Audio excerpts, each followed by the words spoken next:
अगेती मटर का करने का समय है 15 सितंबर से 20 सितंबर के बीच में स्टार्ट हो जाता है। इस समय पर आप जो है अगेती मटर की खेती कर सकते हैं और लाखों रुपए की मुनाफा जो है आप कमा सकते हैं। ये बात तो निश्चित है किसान साथियों कि जो हमारी अगेती मटर की खेती होती है, अगर आप उसे लगाते हैं तो आपको निश्चित रूप से मुनाफा होता है, क्योंकि हमारे किसान भाई और हम इससे मुनाफा लगातार लेते आ रहे हैं। लेकिन इसमें आपको, अगर आप सावधानियां नहीं रखेंगे और आपको संपूर्ण जानकारी इसके बारे में नहीं है कि मटर की अगेती खेती करने के लिए आपको कौन सी सावधानियां रखनी होंगी और किस तरह से आपको स्प्रिंग शेड्यूल और खाद का प्रबंधन और सबसे मुख्य बात आपको सिंचाई का प्रबंधन इसमें किस तरह से लगातार आपको करना होगा, क्योंकि इन चीज़ों को अगर आप अच्छे ढंग से नहीं व्यवस्थित रूप में करेंगे तो आपका नुकसान होना निश्चित है। और इससे लगभग 40 से 50% जो किसान हैं हमारे ग्रसित हैं और उन लोगों को नुकसान इससे होता है। तो किसान साथियों, इस वीडियो में अगर आप स्टार्टिंग से एंड तक इसे देखेंगे तो आपको संपूर्ण जानकारी इस वीडियो में मिलेगी और कौन सी समस्याएं आती हैं उनको भी आप जान पाएंगे, उनका समाधान निकाल पाएंगे और उनको आप अपने खेत से दूर भगा पाएंगे और आपका जो मुनाफा है वो आपका बढ़ जाएगा, बहुत आमदनी आप कर पाएंगे।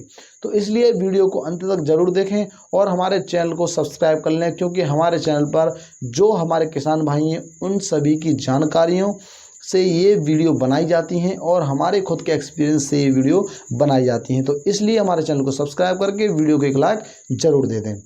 तो चलिए स्टार्ट करते हैं। तो सबसे पहले हम बात करते हैं सही समय के बारे में। तो जो हमारी मटर है उसको हम 3 तरह से उगा सकते हैं, एक अगेती, दूसरा उसका जो सही समय होता है और एक पछेती। तो जैसा कि सभी जानते हैं कि 2 समय पर इसमें बोने पर सबसे ज़्यादा हमें भाव मिलते हैं, एक अगेती और एक पछेती।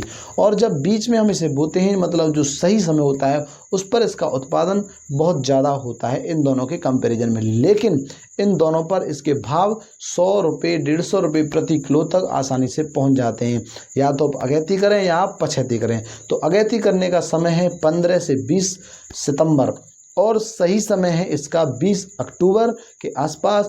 और इसका जो लेट समय है, बाद वाला जो समय है वो है लगभग दिसंबर में जाकर आप स्टार्टिंग में से बोते हैं, तो ये पछेती हो जाती है। तो अगले पॉइंट पर बात करते हैं किसान साथियों कि इसके लिए मिट्टी किस प्रकार की उपयुक्त होनी चाहिए। तो मिट्टी हमारी उर्वरक मिट्टी होनी चाहिए और बाकी सभी मिट्टियों में ये हो जाती है। और 6 से 7 के बीच में जिस मिट्टी का पीएच हो वो पीएच अच्छा इसके लिए माना जाता है। अब बात करते हैं हम इसके खेत की तैयारी के ऊपर। तो खेत की तैयारी में सबसे पहले आपको उसकी पर्यावट कर लेनी है और उसके बाद आपको इसमें खाद प्रबंधन करना होगा। खेत की तैयारी करते समय पर ही आपको बेसल डोज इसमें डालनी होगी। तो बेसल डोज में आप या तो 4 से 5 ट्रॉली सड़ा हुआ गोबर का खाद डालें या फिर 10 से 12 कट्टे आपको वर्मी कंपोस्ट के डालने हैं और उसमें 100 किलो एसएसपी, 50 किलो डीएपी और 30 से 40 किलो एमओपी आपको अपने बेसल डोज में डालनी है खाद प्रबंधन में। खेत की तैयारी करते समय ये आपको पर्यावट की जो पलेवा की जो जुताई करने के बाद जुताई करेंगे उसी में आपको जो है इनको मिक्स करके डाल देना है और उसी में आपको 5 किलो रिएजेंट जो फिप्रोनिल होना चाहिए उसमें, और आपको 2 से 3 किलो उसमें सल्फ़र भी डाल देनी है, जिससे कि आपकी जो है समस्याओं में जो आपकी खेत में समस्या हैं वो कम आएंगी। अब जब आपका खेत इस तरह से तैयार हो जाएगा, अब बात करेंगे हम इसके बीज के बारे में कि आप इसका बीज कहाँ से लाएंगे और कौन सी वैरायटी का लाएंगे। तो इसका बीज जो है आपको लगभग 40 किलो प्रति एकड़ के हिसाब से आपको आवश्यकता होती है 1 एकड़ अगेती मटर की खेती करने के लिए। तो इसके जो बीज है वो GS10 मटर के नाम से आती है। ये वैरायटी बहुत फेमस है, इस वैरायटी का उत्पादन भी बहुत अच्छा देखने को मिलता है। तो इस वैरायटी को आप अपने खेत में लगा सकते हैं। और वैरायटी जो आपके आसपास किसान भाई कर रहे हैं और जो हमारी स्क्रीन पर दिखाई दे रही हैं, इन वैरायटियों में से आप कोई भी वैरायटी सेलेक्ट करके आप निश्चित रूप से लगा सकते हैं और ये मुनाफा देती हैं। इनका उत्पादन बहुत अच्छा होता है। तो ये वैरायटी आप लगा सकते हैं। अब बात कर लेते हैं हम बीज उपचार की। तो बीज उपचार से सबसे पहले हम जानेंगे बीज उपचार हम करेंगे क्यों।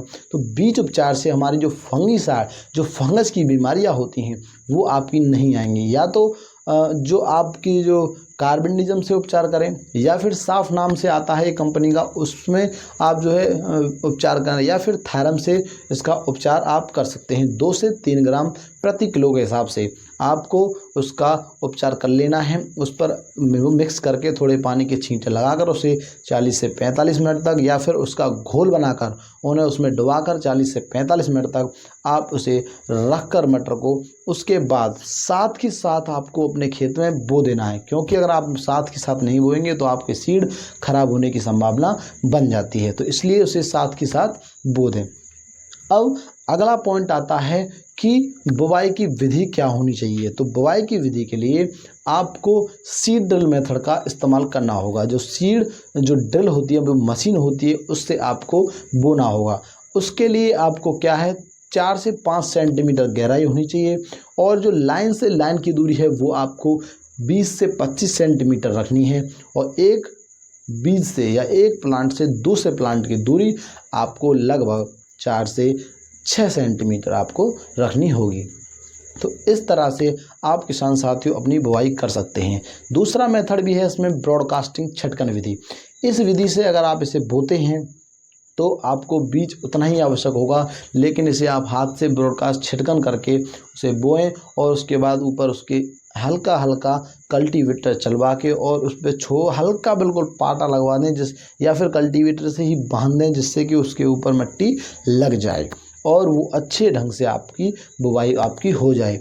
उसके बाद आपके ये है जो है जर्मिनेट हो जाएंगे, इंसेक्ट आएंगे आपके, और जो आपकी खरपतवार आएंगे उनके लिए। तो खरपतवारों के लिए आपको बुवाई करने से पहले पेंडामेथिलिन, जो प्री इमरजेंस फंगी वो होता है खरपतवार, तो उसको आपको पेंडामेथिलिन यूज़ करना है 800 ml प्रति एकड़ के हिसाब से 200 लीटर पानी मिलाकर।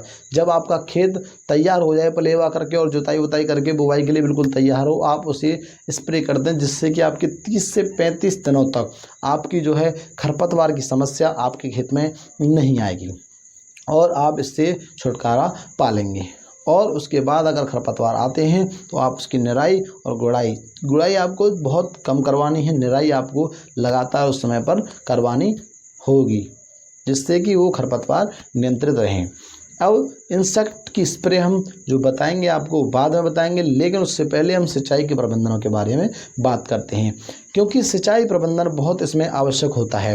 तो सिंचाई प्रबंधन में अगर आपका हो सके तो स्प्रिंकलर सिस्टम जो आपकी स्क्रीन पर दिखाई दे रहा है, स्प्रिंकलर का आप इस्तेमाल करें, और 10 से 15 दिन में आपको जो है फुव्वारे के टाइप में 1.5 से 2 घंटे आपको जो है ये स्प्रिंकलर चलाने हैं। और जब फसल आपकी 35 से 40 दिनों के आसपास हो जाए तो आपको तब से स्प्रिंकलर सिस्टम लगाना चालू करना होगा। और अगर आप सतह पर फ्लड इरिगेशन करते हैं तो बहुत ही कम पानी आप दें, बिल्कुल थोड़ा सा पानी दें, जिससे कि वो सोख ले, ज़्यादा पानी उसमें ना रहे, क्योंकि उससे हमारी फसल फिर ख़राब हो जाती है। तो ये हुई सिंचाई प्रबंधन की बात। आप पानी को बहुत अच्छे से ध्यानपूर्वक रखें। अब बात करते हैं हम खाद प्रबंधन, स्प्रे शेड्यूल, और जो आपकी इंसेक्ट हैं और फंगिसाइड हैं उनको आप कौन से समय पर और कब कब आप इस्तेमाल उनको करना होगा। जो आपको सबसे पहली स्प्रे करनी है वो आपको जो है 19-19-19 रेशियो का जो NPK आता है वो लेना है, और एक कोई इंसेक्टिसाइड लेना है इंसेक्ट के लिए, और आपको एक फंगिसाइड लेना है फंगस की समस्या अगर आपके खेत में दिखाई दे रही है। तो इन तीनों का स्प्रे आप स्टार्टिंग 15 से 20 दिनों पर एक बार अवश्य करें, जिससे कि आपकी जो ये समस्या है वो जो इंसेक्ट आएंगे वो नहीं आएंगे, और फंगस की अगर समस्या आपको दिखाई दे रही है तो वो भी कंट्रोल हो जाएगी, और आपका NPK जो है वो खाद का उसमें प्रबंधन कर देगा, अच्छी तरह से उसमें न्यूट्रिएंट पहुंच जाएंगे, और प्लस आप उसमें जिंक और मिला दें। और अगले 35 से 40 दिनों के बाद आपको जो NPK की मात्रा जो आपको 13-0-45 वाला जो रेशियो आता है NPK का वो लेना है, प्लस में आपको यूरिया लेना है। तो और आपको जो है इनको मिक्स करके एक इंसेक्टिसाइड को लगाकर आप उसमें स्प्रे कर दें, जिससे कि आपकी इंसेक्ट की समस्या भी नहीं आएगी। और अगर आपकी इंसेक्ट की समस्या है तो आप जो है पीला और नीला जो स्टिकी ट्रैप आते हैं उनको आप अपने खेत में लगाकर इस समस्या का समाधान आसानी से कर सकते हैं। और किसान साथियों, लास्ट में आपको जब आपकी फसल 50 दिन के आसपास हो जाए, क्योंकि 50 दिन के आसपास यही फली देना स्टार्ट कर देती है, तो उसमें आपको बोरॉन के साथ जो आपको NPK का रेशियो रखना है वो आपको 0-52-34 का रखना है। इस तरह से आपका स्प्रेइंग शेड्यूल भी अच्छी तरह से सेट हो जाएगा और आप अपनी जो फसल है वो अच्छे से कर पाएंगे। तो धन्यवाद किसान साथियों, इस वीडियो में सिर्फ इतना ही। और अगर आपको हमारी वीडियो पसंद आई हो तो वीडियो को लाइक करके, चैनल को सब्सक्राइब करके और वीडियो को शेयर ज़्यादा से ज़्यादा जरूर करें, क्योंकि हमारे किसान भाइयों को ज़रूरत है, इसलिए उनके पास ये वीडियो पहुँचनी चाहिए। धन्यवाद।